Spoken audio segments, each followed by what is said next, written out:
Sali Hughes, thanks for having us round. You're very welcome. Yeah, here looking at the new book. Gazing at it. I know, lovingly. adoringly. It's amazing. Congratulations. Thank you very much. So Pretty Honest was obviously a huge hit, and you followed it up with Pretty Iconic, and that is looking at beauty icons past, present and future. Where did the idea come from? Why did you decide to do that?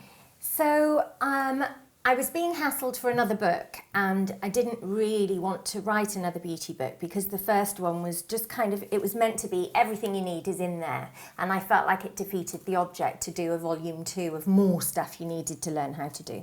So I didn't really know what I wanted to do, and then one day, very early one morning, I was lying in bed talking to my partner, and I was talking about the products that I had in the loft in an old toolbox, products that I couldn't throw away, and they were all products that meant something to me. And I was saying how the toolbox was a bit like a mixtape for me, because all these products signified things I was doing, people I was seeing, music I was listening to, places I was going. And I started naming them, and then I started writing them down just on a little note on my phone, and before I knew it, I had over 300 and thought, actually, maybe that's a book.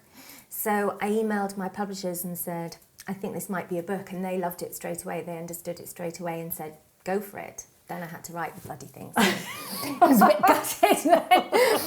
I'd overcommitted. Yeah. But yeah, and then we were off. I was surprised how emotional I got reading the book. I mean, I knew I would. I knew there would be kind of really touching chapters in there, but the Old Spice chapter, I was absolutely bawling. And it runs the kind of full gamut of emotions, doesn't it, really? And it made me think about how complicated and personal everybody's relationship with beauty is, particularly if you're a bit of a beauty junkie. Like, it's everything, isn't it? Because it's personal and intimate, it's social, and then of course it's nostalgic, it's your life, it's your autobiography. Well, you know, I'm a big one for attaching sentimentality to objects. First of all, I do that anyway, so I especially do it with beauty products.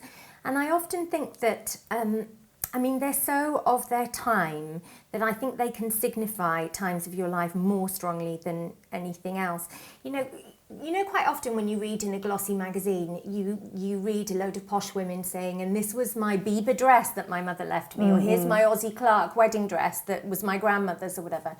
And I can never relate to that. For me, it's the Vosine around the bath, or the smell of my nana's handbag and the compact she would take out of it. I suppose those kind of little cheap objects mean a bit more to me because I saw them around me all the time. They're not heirloom things, but they're things that have loads of memories and meaning steeped in them for me. And they're kind of normal life as well. I mean, yeah, it's the a kind very of quotidian nature of shampoo and soap, Yeah. I find quite appealing. So how did you decide what to include in the book? What makes an icon? So everything in the book either had to mean something huge to me, or it had to mean something huge to the beauty industry. And if it ticked neither box, it couldn't go in. So it either had to mark a kind of turning point in the way we look, the way we make up as a generation, as a country, as a world, or they just had to mean something so personal to me that I had something to say about them. I mean, do you have any kind of favourites or chapters that were especially satisfying to write? My favourite chapter was Poison. I think that's my favourite chapter, Poison Perfume, because I quite liked the chapters where I was sticking up for things that people hate. So there's another chapter on Lulu perfume as well, and I quite enjoyed writing that one. I think I really like the things that people sort of take the mick out of and say are inferior, when actually I just think, no, you're wrong, this is a really important product and here's why. Charlie perfume is another one, such an important moment in feminism, Charlie perfume, hugely. So I enjoyed writing those, and then also there were ones that were really personal to me, like there's one about the hair salon my grandmother went to once a week for a set, which I quite enjoyed writing. There's one about Old Spice, which is all about my granddad. So obviously those kind of steeped in personal meaning were satisfying to me, but also kind of shouting about things that you think maybe people haven't heard of is quite a privilege to be able to do that. I think that mix of kind of personal stories and kind of useful information and know-how is a really interesting one, and it I think leads your readers to feel like they've got a very kind of close relationship to you. I mean, would you say that kind of exchange of confidence is is reciprocal. Because we expect, don't we, to kind of to open up a bit in the hairdresser's chair, or if you're in the salon, like someone's touching your face, it's very natural. And I wonder whether being a beauty journalist is a little bit of an extension of that kind of... Well, for me it is. I can't speak for anyone else who writes about beauty, but for me it's hugely intimate. I mean, it's your face. Like, you're talking about what people should put on their face and touch their face. You're asking people to think about how they want to project themselves to the outside world, what they want to express about themselves. I think that's hugely intimate. And if you are talking about someone's skin, their body, their face, I think it should be warm, it should be friendly. And also, because I wasn't a beauty writer originally, and I'm still not most of the time, I suppose I write in a more in a non-beauty journalistic way. So I guess maybe it sounds slightly different, but I do think it should be kind, and I do think it should be warm. I suppose my readers tell me that I'm like their very strict best friend or their strict big sister, and I'm happy with that because, you know, I want to tell people what to do because they want to know, but at the same time, I don't like, you know, you'll look terrible if you do that. That kind of didactic. Yeah. I'm not keen on that, and, you know, women are constantly hearing how they should look and where they're falling short in how they look, and I just very much see my job as the opposite of that, of letting women know that they can look better, feel better, express themselves, be creative. And so the tone should go along with that message, I think. Yeah. I think the kind of emotional feeling that the response that I had to the book made me wonder as well about people's response to beauty generally as a subject, because people are very emotional about it. Like, the people that love it really love it and they really connect to it. But there's also this kind of like chorus of people who, for some reason, take exception to beauty journalism being part of the mix in any kind of publication or any, you know, a website or whatever. And I think that's really interesting. And reading the book made me wonder what that was about, and whether that was kind of perhaps about their own feelings about themselves, because beauty's about self-care, isn't it? About projecting the image that you want to project to the world and all that kind of stuff. I mean, I don't like Formula One and jazz, but it doesn't matter. Do you know what I mean? I don't get angry that people do. If people love jazz music or like watching Formula One racing, hooray for them. Beauty's one of those things where people become furious that other people love it, and they make such strong judgment calls about people who love it. But it's just a hobby, and it's just an interest, and you can be as nerdy about beauty as you are about other things. I'm just basically a nerd, and beauty just happens to be the thing, or one of the many things that I'm nerdy about, and it's endlessly satisfying to me. I would argue that beauty is actually more of a valid hobby than football or wine tasting, because actually it's about us. You know, it's not about some kind of abstract concept. It's about us. It's about how we feel about ourselves, how we want to be seen by others, how we express ourselves, how we look after ourselves. I think it is more profound than most other interests, but it's okay if you don't agree. It's absolutely fine. You don't have to do it. And I would defend to the death a woman's right to opt out of the whole thing. Just opt out. I think that's really important, to be able to say, I'm not going to wear any makeup today, I'm not going to wear any makeup generally. I think that's cool. It's just not how I feel, and it's not how lots of women feel, and that doesn't make them stupid or shallow. Your relationship and your love of beauty obviously goes back a very long way. Can you remember a time when you didn't notice the sort of the products that you were surrounded by and weren't interested in it? I mean, there's a memory in this book of you kind of trying to make your own perfume when you're I think 4. Yeah. And getting in terrible trouble from your mum. Yeah, so my mum had left at this point. I was brought up by my dad, which I think is part of the whole thing, to be honest, because I had brothers and my dad and no women in the house, and I just wanted the pretty stuff, I suppose. And we would visit my mum on weekends, and I was in her flat one weekend, and I'd locked myself in the bathroom, and she had, it's actually terribly upsetting to think about it, but she had this black glass bottle of Bieber cologne, and she had some Chanel, and my stepfather had some Eau Sauvage and some Paco Rabanne. And I decided to make my own perfume, and I poured all of them down the toilet at once, and then I took a toilet brush and I stirred them all together to make this new perfume. And my mother came in, and she's not a violent woman, but she did smack me on the behind. She was so upset and angry because we weren't rich, I'd wrecked, a lot of money's worth of perfume.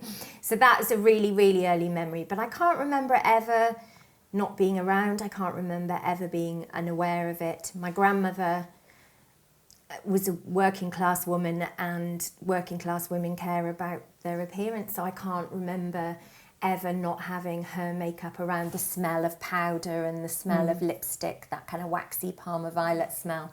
I just can't remember ever not being aware of those things around me and being quite captivated by them. And you also say in the book that, no matter what else is going on in the world, in your life, there is a kind of beauty connection that you're making on some level. There's a particularly memorable episode featuring a boy band member where you end up fully clothed in a bath. Are you fully clothed? I really was fully clothed. Yeah. I think I can say it was New Kids on the Block. So so when I was a teenager, I was doing makeup backstage at the Smash Hits Poll Winners Party, and then there was an after party in a nightclub, and I went to that. I don't know how, but I pulled New Kids on the Block, the entire band. I have no idea how. And I was very, very, very drunk, and I ended up fully clothed in a bath singing the theme tune to Salon Selectives, which was a top shampoo and conditioner brand of the day. Salon Shine, Salon Glow. I'm taking the backing vocal here, so you can like you've just stepped out of the salon. Salon Selectives. Yeah, so quite the sexy conduct, I'm sure we can all agree. So I had pulled them before that point, I hasten to add. Their standards aren't so low that they would have taken me on after that. But yeah, so I must have been about 16 then, I suppose. Oh my. Yeah, so never far out of my head. Never that far away. I suppose that's the thing. It's never far away from any of us. It is the kind of background music to our lives, all this stuff, isn't it? Yeah. I think readers will get such kind of Proustian rushes reading this book. I hope so. And not just kind of serious beauty nerds, but all of us, because like you say, as you say with the Salon Selectives track, I mean, like we all remember that. It's up there with Body Form. Anyone who was alive at the time. Yeah. So for me, just a few to kind of go back to. Naturel deodorant. Naturel Plus. I had completely forgotten about Naturel. Shaders. Yeah, shaders and toner sachets. Just generally sachets were more of a big thing. They were the height of modernity, weren't they, sachets? It was really exciting to have I'm too busy to have a full bottle of this product. Exactly. I'm just a sachet because I'm on the go. I'm on the way to a power brunch. I don't know if you've seen the film Working Girl, but exactly. It was very much a working girl vibe. I hope people feel that same thing that I do. I did second guess myself a lot during the writing of the book and thinking, I'm barking up the wrong tree here. Nobody feels this way about things. It's just me that's this nuts about old product. But actually, as time's gone on, people have said to me, people at my publishing company or friends have had a flick through and said, yeah, oh my God, I remember that. And I was at Cheltenham last week, and I was doing an event, and the woman I was interviewing, her mother came over at the end, and she said, I've got to get this, I remember so much of it, and hopefully it should hit something in a woman of every age. Yeah, exactly. It should be something you remember fondly. It goes right back, as you say, to your kind of Nan's shampoo and set, and then forward as well. It looks to the future and kind of tries to identify the classics of tomorrow and the icons of tomorrow. Yeah. What were your criteria there? I found that section very, very hard because there are things that I really, really love, but only, the test of time will tell whether they'll be enduring products. There are some products in there as well that I'm not even a fan of, but I felt had to go in. So a contouring kit. Now, they're not things that I feel particularly affectionate about, but there is no way that this generation of beauty can be defined by anything other than a contour kit. So that had to go in. The EOS lip balm that Miley Cyrus uses and that just kind of sold out worldwide after her video. Again, not a product I particularly like, but absolutely sums up a time, so it had to go in. So I found that section quite tricky. I just tried to keep thinking what changed the face of beauty, what changed consumer habits, and then I threw in a couple of things that I just really, really, really rate. My shopping list is now literally longer than my arm. Yeah, which must be an occupational hazard. It's interesting to say that you've got products in there that you don't personally feel particularly affectionate about, and obviously that's probably quite important to talk about the tone of the book and the fact that it is kind of frank and it is honest. How does that work within the beauty industry? Because I think, you know, that level of honesty and the honesty that you exhibit is pretty unusual. Yeah, it is. And I do make it clear in the book when I don't really like something, but there will be a reason for it being in there. So if you look at something like YSL Touche Éclat, for example, the clicky pen of illuminating, it's not really a concealer, it's more of a highlighter. I personally prefer Clinique Airbrush or By Terry Touche Veloute or Skin Flash from Dior. There are lots I prefer to YSL, but absolutely YSL is the icon. None of those others are icons. YSL Touche Éclat is the icon. It's the one, it created a packaging concept. It's one of the best-selling makeup items the world has ever known. You know what it is as soon as you see the gold tube. And so I think, even though I'm saying I'm not a big fan, I still revere it as an item, and I revere everything in the book. And hopefully that will keep brands happy, but if it doesn't, I don't really care. That's not the job of a book. You know, my worst nightmare was to have a book that had 300 regurgitated press releases in it. You know, the brand involvement was so minimal in this book. I don't want them to be involved in it, because that's not what the book is meant to be. And what about the photography? Because that's beautiful. I love the photography. So the photography is done by the same photographer who did Pretty Honest, and his name is Jake Walters. He's one of my best friends. I've known him since I was 16. He is my ex-boyfriend. And a very, very, very dear friend. And it's brilliant, actually, because I trust him more than almost anybody in the world. He is so calm and so professional, and I knew he would care about it in the way that I cared about it. So there were days where I didn't go on the shoot. Either my assistant went or nobody went, and I knew he would make it beautiful. And he understands me as well, and he understood how the book would sound and therefore how it should look. And he took the photographs sort of very affectionately, but they're still...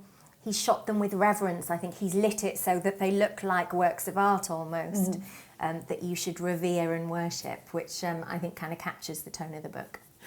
Tell me about some of your own personal kind of beauty, should we say learning experiences rather than mistakes? Because Nothing's a mistake. There are a few of those in the book. I'm thinking of banana clips and hair gel specifically. I had a mullet. And I had a mullet which I decided to repair by perming the top section. Decided to save the day.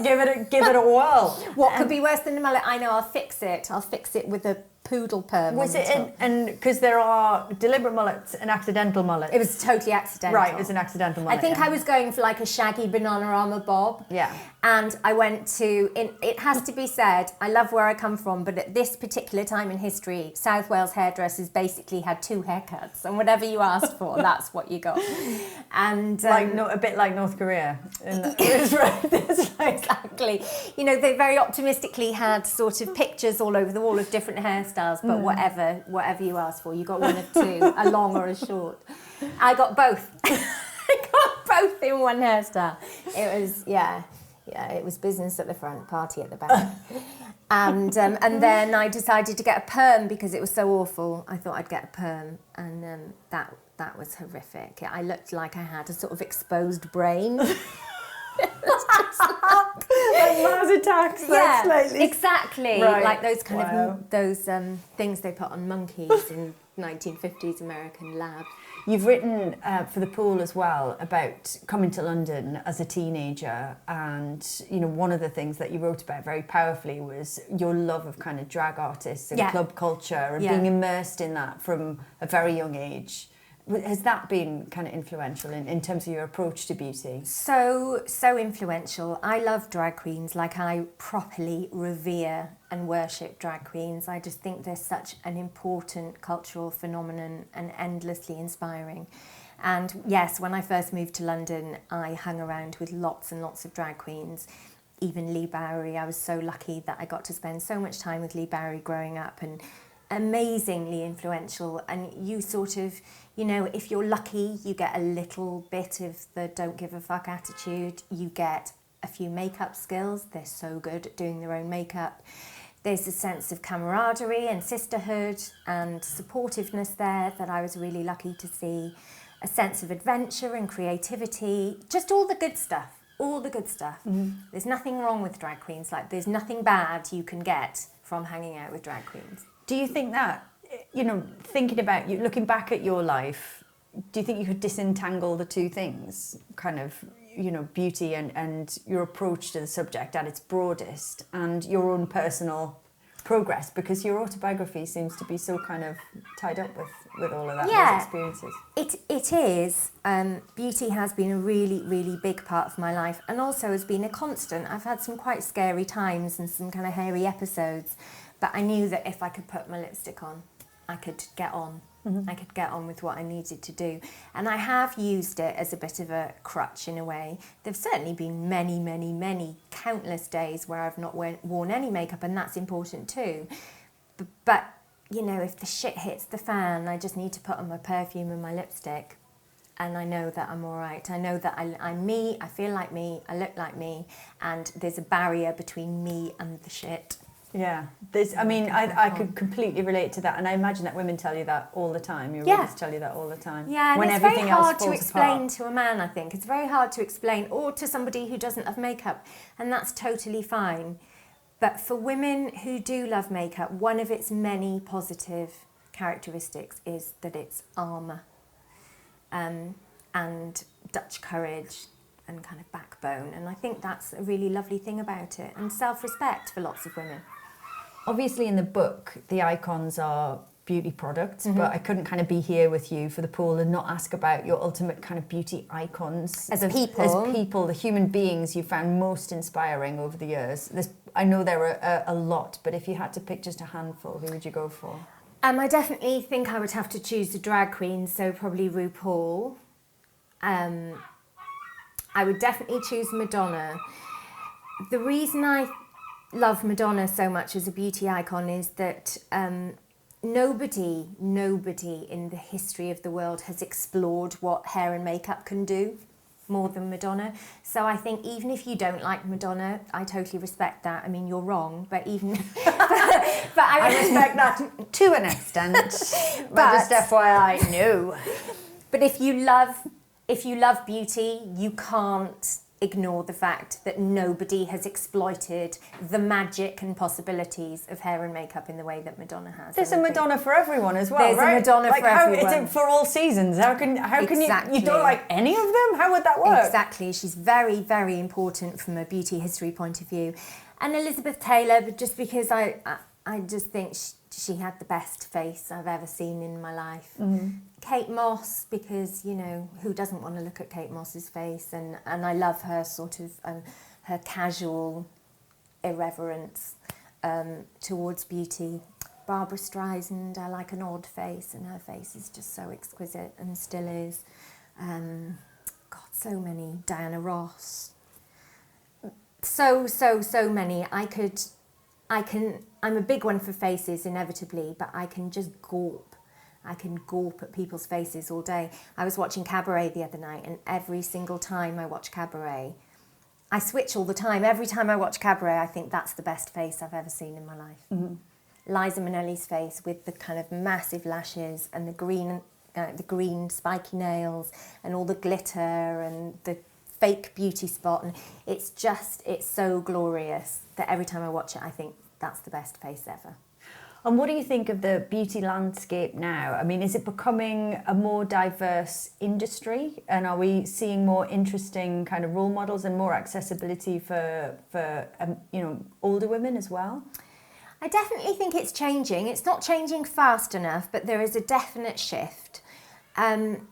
Lots of the brands, particularly at L'Oreal, I don't know why that is, but lots of the brands at L'Oreal now have much older spokespeople.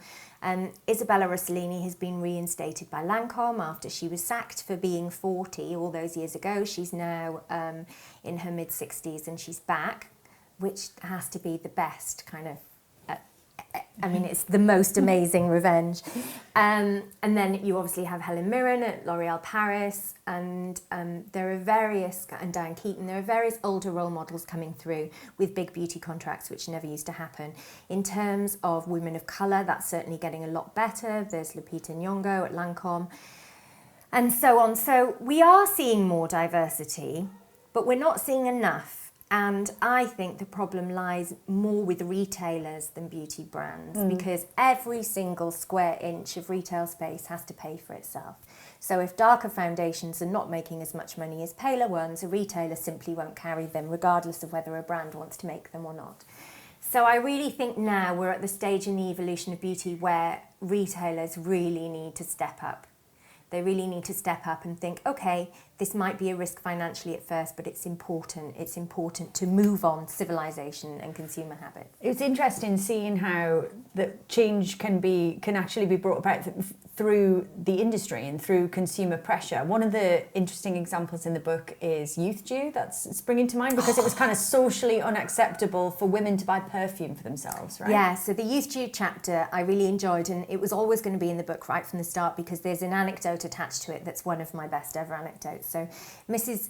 Estee Lauder, who obviously founded Estee Lauder Companies, very, very early on in her career when she was a nobody, invented this perfume called youth dew. And she went into, I think it was Saks Fifth Avenue, and they just poo-pooed the idea because she was a woman. You needed to be a you needed to be a Frenchman, basically, to make perfume, or a couturier like Coco Chanel. And they just told her, no way. So as she was leaving, she took her bottle and she dropped it deliberately on the floor and it smashed.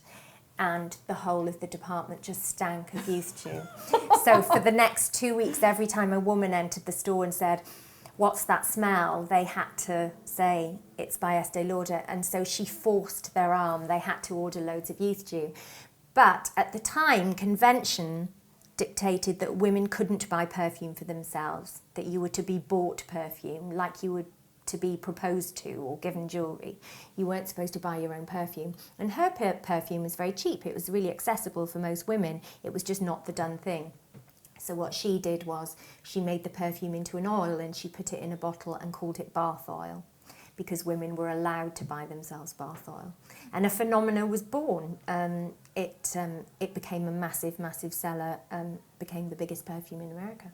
Looking to the future, as you do at the end of the book, what would you like to see happen next in terms of beauty trends and beauty icons? I mean, obviously, you've been kind of quite focused on, as you say, the products that are changing the game now, even if you don't love them. Contouring, I know you're not a huge fan of. I feel like we've taken eyebrows as far as they can go at this point. They are now as sharp as they could be, aren't they? There's just no more stuff that can be done to the human eyebrow, is my instinct. What's yours? What's coming next? Brows are not going anywhere. Brows are going to continue to be really important. I've looked at the consumer trends, and whereas we might see less of a contoured look going forward, brows are showing no signs of kind of calming down as a trend. I'd like to see or just generally on the fit, because they are like right out there, some of the brows that you see. It's that Instagram brow, that very, very sharp black brow with concealer all around it to make it kind of step out. I mean, I'd like to see more softness, but also I'd like to see, I think the main thing I want to see in beauty is diversity, and I don't just mean in terms of ethnic profiling, although that's the most critically important, as is generational, depictions of older women. Those things are socially very important. But just for the sheer fun of beauty, I just wish people would look different more often. Mm-hmm. I feel that at the moment beauty is becoming, or in danger of becoming, quite homogenised. Everybody wants that Kim Kardashian look. And I'll defend to the death anyone's right to wear that look if that's what they want, but there must be more. There must be more that we want. There must be different looks. And also, do you think it's important to keep that as you keep that experimental spirit as you get older? I do. I think it keeps you alive, There's that great quote from the woman on Fabulous Fashionistas when she says, beige can kill you, and I think that's true in beauty, fashion, interiors, anything. Colour is so cheering, and it's cheering for those around you. I feel so happy when I see an old lady in the street in red lipstick or a blue eyeshadow. I want to stop her and say something, and I very often do because it cheers me up. It's such a joy to wear colour and to try something new. Trying something new in any element of your life is a positive thing and keeps your spirits high, I think. I think as well, when you see an older person just doing their thing in that way, for me it feels like there's a place for me to exist in the future. Yeah. Someone's already kind of doing it, so you think and you can get there. demanding to be noticed. That's the other thing that's so joyful about it, is that, you know, women over a certain age, our society tries its damnedest to make them invisible. And so for an older lady to say, you know, I've literally got turquoise eyelids and red lipstick, that is demanding. That is insisting on being seen. It's funny, isn't it? Because beauty's so complicated, and I often think, like in every other aspect of people selling things to women, a lot of the words are sort of about control and the reining in. You know, there's the kind of, you have your control pants, and then you have your bra, which is giving you support, and everything's about kind of winching and minimising. And I think beauty, it feels and faceting your face. Like an emerald. Really weird. I don't know what that's about, but I love that kind of, that outward, that becoming more. Yeah, and taking up space, whether it's metaphorically or physically, you know, taking up space, demanding to be seen, demanding to experiment and express yourself. It's a wonderful, life-affirming thing. Thank you, Sally.